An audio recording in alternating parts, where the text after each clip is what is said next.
မင်္ဂလာပါဟုတ်ပြီကျွန်တော်ဒီပိုင်းမှာဒီ support ထဲကဒီ referrer လေးပေါ့နော်ဒီကောင်ရဲ့ skin ကို fragment နဲ့ဝယ်နည်းပြောပြမှာဖြစ်ပါတယ်ပုံမှန်ဆိုရင်တော့ skin တစ်ခုဝယ်မှာဆိုရင်မှာ399စိန်ရှိရမယ်ပေါ့နော်အဲ့ထက်ဈေးကြီးတဲ့ဟာဆိုရင်ကြည့်လိုက်ပါဒီကောင်လေးဆိုရင်899စိန်ပေးရမှာပေါ့လောလောဆယ်အဲ့899မဟုတ်ဘဲနဲ့ဒီကောင်လေးပဲပေါ့နော်399ဆိုရက်စိန်399တန်လေးကျွန်တော်တို့ဝယ်ရအောင်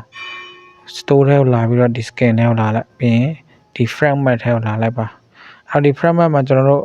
သူ့ရဲ့ fragment စုထားတာလေးရှိဖို့လိုပါတယ်ဒါဆိုရင်အလဲမှာထိလိုက်တယ်ဆိုရင်ဒီ refiller scan တက်ထဲမှာထောက်လိုက်မှာဆိုရင်ဒီလိုနေထားလေးပေါ့ပတ်စံစိန်399ရှိရတယ်ပေါ့နော်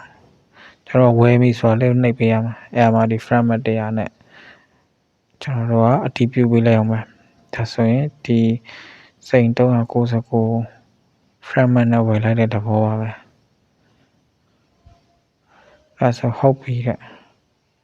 အဲ့ဆိုရင်ကျွန်တော်ပြန်ထပ်မယ်ပေါ့နော်ခဏကျွန်တော်ရဲ့ hero တွေရှိတဲ့နေရာပြန်လာမှာပြီးရင်ကြည့်လိုက်မယ် support ထဲနဲ့ကြည့်လိုက်မယ်ဆိုရင်ဒီမှာဝယ်ပြီးသွားပြီပေါ့နော်ကျေးဇူးများတင်ပါတယ်ကျေးဇူးပဲပါဆန်